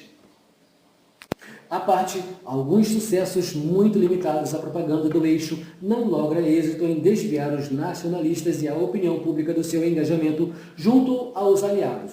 A política islâmica de Mussolini, bem como a propaganda fascista e nazista, são claramente colocadas em xeque nos países do Maghreb. Elas encontram algum eco no Egito. O anticolonialismo das grandes potências é, em contrário, acolhido com muita esperança. Os nacionalistas evocam como haviam feito em 1918 com 14 pontos de Wilson a Carta do Atlântico, 14 de agosto de 1941, a Declaração das Nações Unidas, 1º de janeiro de 1941, e a Carta de São Francisco. Eles tiram partido das tomadas de posição das grandes potências e interpretam suas declarações no sentido da emancipação dos povos coloniais. A Grã-Bretanha e a França manobram para guardar o essencial das suas posições, mas os nacionalismos colocam em seu proveito as condições nascidas da guerra para buscar atingir os seus objetivos. As dificuldades anglo-egípcias nascem do Tratado de 1936, cuja aplicação é reclamada pela Grã-Bretanha. O governo egípcio e os partidos de oposição afirmam o princípio da não-beligerância e buscam reformular o tratado, tentando obter sua independência. Desde 1940, os meios parlamentares exigem, sem mais delongas, emendas substanciais ao tratado e ao Estatuto dos Estrangeiros. As demandas reformuladas pela WAFT em um memorando dirigido por Sir Willis Lamson, datado de 1º de abril de 1940, são ainda mais radicais. Os Emirados Líbios no Egito organizam o debate sobre o destino de seu país no fim do conflito. Conferências de Alexandria em 23 de outubro de 1939 e de Cairo em 9 de agosto de 1940. Garantias são cobradas junto aos britânicos por Idris quanto à futura independência da Líbia. A declaração de Anthony Eden prepara o futuro ao prometer que os Tunisi de Cirenaica não recairiam em hipótese alguma sob domínio italiano. As posições francesas para Argélia, Tunísia e Marrocos são menos conciliadoras. Nesses três países, as crises do pré-guerra se renovam e são agravadas por uma ainda maior radicalização nas reivindicações. O sultão marroquino, encorajado pelo diálogo mantido com Roosevelt em 1943 na cidade de Anfa, recebe em 11 de janeiro de 1944, ao mesmo tempo que o comissário residente-geral e os cônsules gerais dos Estados Unidos e da Grã-Bretanha, o manifesto do partido Istiqlal, assinado por 58 representantes. Ele condena de forma contundente o regime do protetorado e exige a independência do Marrocos em sua integridade territorial sob a égide de Sua Majestade Sidi Mohammed Ben Yusuf e o estabelecimento de um regime democrático comparável ao regime governamental adotado pelos muçulmanos do Oriente, garantindo os direitos de todos os elementos de todas as classes da sociedade marroquina e definindo os direitos de cada um. Nas cidades, a palavra de ordem independência mobiliza a população, enquanto os representantes franceses expressam a sua dura oposição. A situação se degrada na noite de 28 para 29 de janeiro, em que são detidos Ahmed Balafred e Emile Yazidi em Rabat e Aben Idris e Aga Filali em Fez. Em 29 de janeiro, os incidentes que eclodem em Rabat são reprimidos pela tropa e a cidade de Fez é submetida ao estado de sítio no início do mês de fevereiro. Os incidentes prolongam-se ao longo de todo o mês, produzindo ao menos 40 mortos e uma centena de feridos. A chegada ao poder em 19 de janeiro de 1942 do Bey Monsef transforma o Beylik em símbolo do nacionalismo tunisiano e da origem ao monsefismo. Desde o mês de agosto de 1942, o Bey Monsef remete ao comissário residente-geral, no intuito de sua transmissão a Vicky, um memorando em que importantes reformas são exigidas. Entre elas, algumas se referem à própria estrutura do protetorado. A atitude do Bey Monsef e as reformas por ele pleiteadas estão na origem do incidente que opõe ao almirante Esteva, em 12 de outubro de 1942. Após um segundo incidente no seio do Conselho de Ministros, 30 de dezembro de 1942, ele forma um novo ministério. Pela primeira vez desde 1882, um ministério tunisiano toma posse sem a consulta do comissário residente-geral, com sua deposição 14 de maio de 1943 e posterior abdicação em 6 de julho. Monsef interrompia o seu reinado, nascia o monsefismo. A sucessão cabe ao Nel Destour, que lança uma proclamação intitulada Para um Bloco Franco-Tunisiano e redige em novembro de 1944 o Manifesto da Frente Tunisiana, orientado segundo bases democráticas e direcionado à formação de uma assembleia nascida de uma consulta nacional. Na Argélia, o desaparecimento dos partidos políticos cria uma situação favorável a Farhat Abbas, que endereça ao Marechal Pétain, em 10 de abril de 1941, um pleito intitulado A Argélia do Amanhã. O desembarque anglo-americano permite-lhe relançar a sua ação e infletir seriamente as suas escolhas políticas. A primeira redação do Manifesto do Povo Argelino, datada de 10 de fevereiro de 1943, é endereçada às Nações Unidas e remetida ao governador-geral Marcel Peyroton. Uma segunda versão levemente atenuada é encaminhada oficialmente em 31 de março de 1943 a Peyroton. O princípio essencial do direito do povo argelino, a autodeterminação e a condenação da colonização são ali manifestados. O adendo ao manifesto conclama a ressurreição do povo argelino pela formação de um Estado argelino democrático e liberal, com a instituição de um direito de observador para a França e a possibilidade de assistência militar dos aliados em caso de conflito. Em compasso de espera pelo fim das hostilidades, o adendo apresenta reformas a serem imediatamente realizadas. No chifre da África, após a eliminação militar da Itália, cabe à Grã-Bretanha conceber as reivindicações transformadas na forma do conteúdo. A Eritreia e a Somália são colocadas sob a administração militar.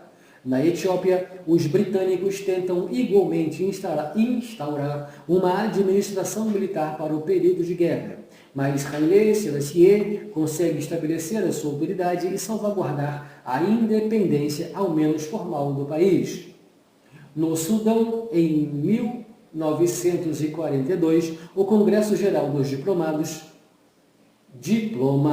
submete ao governo um caderno com 12 exigências sociais e políticas, reclamando, por exemplo, o reconhecimento no final das hostilidades do direito à autodeterminação e a afirmação de uma nacionalidade sudanesa, além da criação de um órgão representativo sudanês, encarregado de aprovar a legislação do país. As reivindicações são rejeitadas. O fracasso gera a criação de duas tendências no seio do Congresso. A primeira, dirigida pelos Al-Ashika, os irmãos de sangue, assume nitidamente a proeminência. Ela milita por um governo sudanês unido ao Egito sob a égide da coroa egípcia. A segunda tendência, representada pelo Partido UMA, Partido do Povo, reclama a independência amigável perante a Grã-Bretanha e ao Egito. Os dois partidos se apoiam imediatamente em duas personalidades religiosas. O Partido UMA reúne os seus partidários atrás de Said Abd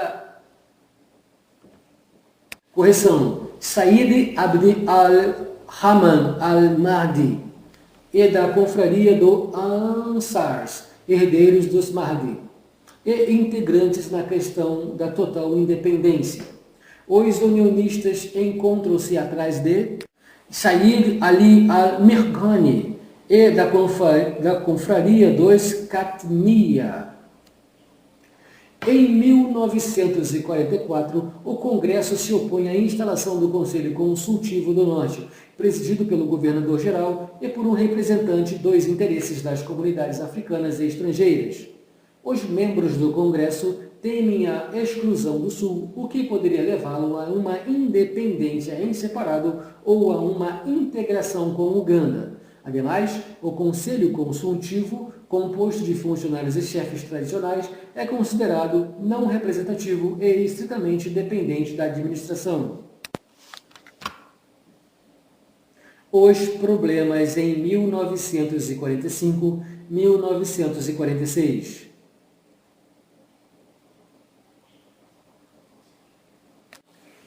Os problemas em 1945-1946. Em todos os países, a Segunda Guerra Mundial cria tamanho turbilhão que as relações entre as metrópoles e as colônias se tornam incapazes de existir de forma similar ao vivido no pré-guerra. Este período repercute diretamente na região do Chifre da África e na Líbia, país onde a derrota italiana permite evoluções. Conscientes da força dos nacionalismos, as potências coloniais temem a perda dos países sob sua tutela. Elas se mostram dispostas a mudanças que devem, todavia, inscrever-se em um quadro que garanta sua supremacia e prescreve seus interesses. O debate em torno do futuro da Argélia e dos protetorados vizinhos é aberto desde 1942. Ele é definitivamente concluído pela Constituição de 1946. A ação nacionalista é relançada nos 3 países do Maghreb. No Marrocos, país onde outras formações políticas se haviam constituído, Partido Comunista Marroquino, União Geral dos Sindicatos Confederados do Marrocos, Partido Democrático da Independência, o Istiqlal exerce verdadeira hegemonia. Ele obtém, ainda mais que no pré-guerra, o apoio direto e indireto do sultão Sidi Mohammed Ben Yusuf. Em 8 de março de 1945, ele pleiteia pelo direito do Marrocos em ingressar nas Nações Unidas e endereça um relatório ao comissário residente El Bon, para o qual não receberá resposta. Em agosto de 1946, 3 de seus representantes se dirigem a Paris, onde convocam uma entrevista coletiva e estabelecem numerosos contatos. As palavras de ordem independentistas e Labone responde com reformas econômicas e sociais, sem questionar o protetorado. Na Tunísia, a ofensiva começa no mês de junho de 1946, por ocasião do incidente de Kairouan e da greve desencadeada em Sfax, em 28 de junho, pela União Geral dos Trabalhadores Tunisianos, UGTT. A Frente Nacional Tunisiana é formada em 10 de agosto, graças à união de todos os partidos tunisianos, aqui compreendido o Partido Comunista. No dia 23 do mesmo mês, um congresso dos principais movimentos políticos é interrompido pela polícia, recebida aos gritos de independência, independência. O confronto é mais brutal na Argélia, país onde eclodem os sangrentos incidentes de Sétif em 18 de maio de 1945. As manifestações organizadas pelos Amigos do Manifestos e da Liberdade se transformam em rebeliões às quais é imposta uma severa repressão que perduraria nos dias seguintes, causando elevado número de mortos. No imediato, a jornada de 8 de maio de 1945 provoca um endurecimento no comportamento da população europeia e do governo francês, bem como a radicalização dos nacionalistas. Numerosos dentre estes recusam qualquer ação legal em preparação à luta armada, vista por muitos como solução inevitável. Nos anos 1943 e 1944, várias declarações francesas, Declaração do Comitê Francês de Libertação Nacional, em 8 de dezembro de 1946, Discurso de De Gaulle em Constantina, em 12 de dezembro de 1943, Conferência de Brazzaville em janeiro e fevereiro de 1944, indicam nas entrelinhas possíveis mudanças. No imediato pós-guerra, a Constituição de 1946 e a correlata e imprevista implantação da União Francesa não resolvem de forma alguma a questão das relações entre França e os países do Maghreb. Os termos empregados transformam os protetorados em estados associados, definidos no capítulo 6. Eles continuam sob a regência do decreto que define as suas relações com a França, mas podem designar representantes junto ao organismo da União Francesa. Alto Conselho e Assembleia. Na realidade, a Tunísia e o Marrocos permanecem fora da União Francesa, guardando o seu estatuto de protetorado sem que os tratados fossem revistos. A Constituinte não toma decisão alguma no tocante à Argélia. A Assembleia Nacional discute vários projetos apresentados pelos deputados argelinos. Eles recusam a assimilação e reivindicam o reconhecimento da personalidade argelina, tanto no quadro de um Estado associado, quanto naquele de uma república ou ainda em qualquer outro estatuto que seria previsto por uma Assembleia Constituinte argelina eleita em sufrágio universal. Todos os projetos são postos à margem e a questão da Argélia é postergada para o ano seguinte. A lei conhecida como Estatuto da Argélia, apresentada pelo governo, é adotada em 20 de setembro de 1947. Ela define a situação político-administrativa da Argélia, sua orientação política repele todo o risco de autonomia e mantém a preponderância da minoria europeia. A guerra tem consequências decisivas na Líbia, provisoriamente administrada pelos ingleses e franceses, antes que as organizações internacionais se tenham interessado pela questão líbia.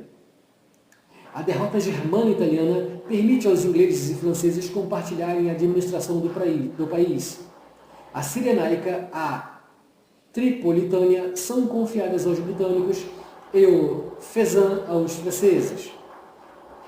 Um regime de ocupação militar é imposto, mas a União das Repúblicas Socialistas Soviéticas levanta protestos em nome do princípio da divisão equitativa das antigas colônias italianas, ou ao menos de sua administração comum pelos aliados.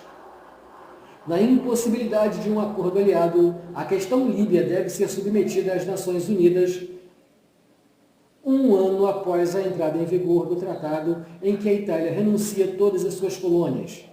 Em princípio, a ONU deve pronunciar-se a partir de 15 de setembro de 1948.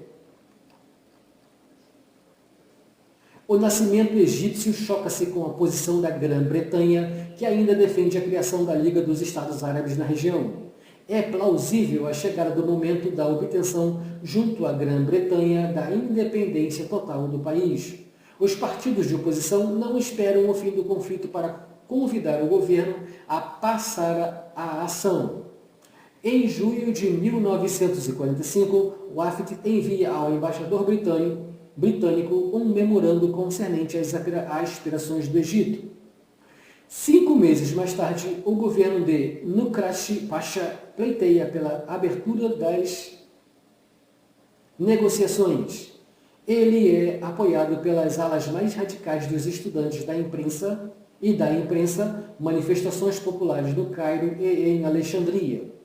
As negociações anglo-egípcias desembocam em um projeto do tratado em outubro de 1946.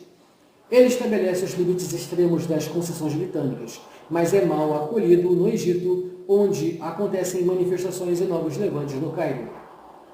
Em 27 de janeiro de 1947, Nukrashi Pasha, incapaz de impor o tratado ao país, decide romper as tentativas com Londres e levar a questão egípcia ao âmbito das Nações Unidas.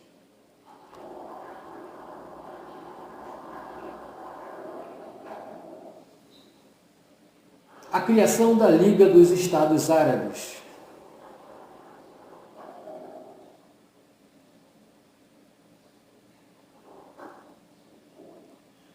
Malgrado essa derrota, o Egito desempenha um papel central na criação da Liga dos Estados Árabes. A aspiração por unidade dos países árabes remonta ao fim da Primeira Guerra Mundial. Ela se manifesta no fim dos anos 30 e, posteriormente, uma vez mais a partir de 1942, com o apoio dos britânicos. Os objetivos da Grã-Bretanha e dos nacionalistas árabes são diferentes dos dois projetos são sucessivamente defendidos pela Grã-Bretanha, antes que tenha êxito aquele sustentado pelo Egito. Após a Conferência de Alexandria, 25 de setembro, 10 de outubro de 1944, a Carta da Liga é assinada em 22 de março de 1945, durante o encerramento da Conferência do Cairo pelo Egito, Síria, Iraque, Líbano, Transjordânia, Arábia Saudita e Iêmen. Todo novo Estado árabe independente tem o direito de, a ela, aderir. Os palestinos encontram-se representados por Musa Alami. Os princípios relativos à soberania e à não ingerência são reafirmados e as decisões tomadas por maioria não criam obrigações senão aos Estados que as tenham aceito. A sede da Liga é fixada no Cairo e seu primeiro secretário-geral é um egípcio, teórico da unidade árabe.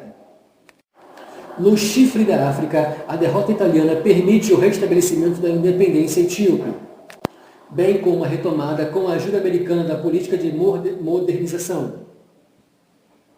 No Sudão, uma vez mais, a questão das relações com o Egito domina a vida política, ao passo que na Somália afirma-se um nacionalismo que transcende o fracionamento territorial e político. As reivindicações políticas são relançadas no Sudão em 1946, por ocasião das negociações anglo-egípcias tangentes à revisão do acordo de 1936. Os dois partidos buscam um procedimento comum, enviando uma delegação ao encontro do governo egípcio com vista a expor-lhe um programa para o governo sudanês democrático unido ao Egito e aliado à Grã-Bretanha. Após a resposta negativa apresentada pelo Egito, os representantes do partido deixam o país. A Grã-Bretanha, interessada em manter uma presença militar e econômica no Sudão, encoraja a autonomia sudanesa. A Constituição de 1948 é redigida. Ela comporta uma Assembleia Legislativa eleita em sufrágio universal e um Conselho Executivo com ministros sudaneses. Um partido participa da política em prol da autonomia do Sudão, ao passo que os Al-Ashika boicotam as eleições legislativas. As rebeliões que eles organizam nas grandes cidades são reprimidas e seu líder, Ismail el-Azhari, é preso. O partido controla a Assembleia Legislativa e se beneficia de sua preponderância no Conselho Executivo. Apesar de guardar o direito de veto e sustentar certa reserva em algumas matérias, o governador-geral controla estritamente o sistema político. A Etiópia reencontra em 1945 a sua situação de Estado africano independente. A retomada da política da modernização não logra mascarar uma difícil situação político-econômica. O país, então, com 20 milhões de habitantes, apresenta níveis econômicos medíocres. O rendimento anual médio atinge em 1957 em torno de $30 americanos. Segundo estatísticas das Nações Unidas, a população é essencialmente rural e a agricultura abrange 75% da produção. Os progressos alcançados dizem respeito à prospecção geológica e ao sistema hidroelétrico. Indústrias de transformação e do setor cimenteiro iniciam as suas atividades. No domínio da educação, desde o fim da guerra, novas escolas secundárias são abertas em Addis Abeba, contando com programas e um corpo de docentes calcados no modelo europeu. Jovens etíopes são enviados ao estrangeiro para continuar seus estudos. A questão da Eritreia permanece pendente até 1952. O país é colocado sob administração britânica durante e após a guerra. Seu destino final forma o tema de vários projetos levados ao âmbito das Nações Unidas, mas a região é integrada à Etiópia, gozando de uma ampla autonomia graças a uma Constituição Federal. O problema da unidade territorial e política é ainda mais agudo na Somália. Em 1946, a população está espalhada pelo distrito norte do Quênia, pelas províncias etíopes do Hawd e do Ogaden e pela Somália francesa, italiana e britânica. A costa francesa dos somalis torna-se, após escrutínio eleitoral, território de Al-Aimar, com uma assembleia local e uma representação parlamentar em Paris. O restante da Somália é administrado pela Grã-Bretanha. A Liga da Juventude Somali, constituída no imediato pós-guerra, desenvolve o seu recrutamento nas cidades. Ela exige a criação de uma grande Somália, unindo a Somália italiana, o Ogaden etíope, o Somaliland e a Somália francesa. O projeto é apoiado pela Grã-Bretanha, mas declina rapidamente em razão da atitude das Nações Unidas. No tocante à gênese da África contemporânea, as crises e transformações da década de 1935-1945 são decisivas. As suas consequências prolongam-se, em alguns casos, até os dias atuais. Em uma perspectiva ampliada, dois dados fundamentais da África contemporânea emergem com evidência no curso dessa década: o subdesenvolvimento e os nacionalismos. Os anos do pré-guerra e a guerra não constituem o ponto de partida, nem do subdesenvolvimento e tampouco dos nacionalismos, cujas raízes são mais antigas e complexas, mas tanto um quanto o outro emergem com a aceleração de seus processos formativos.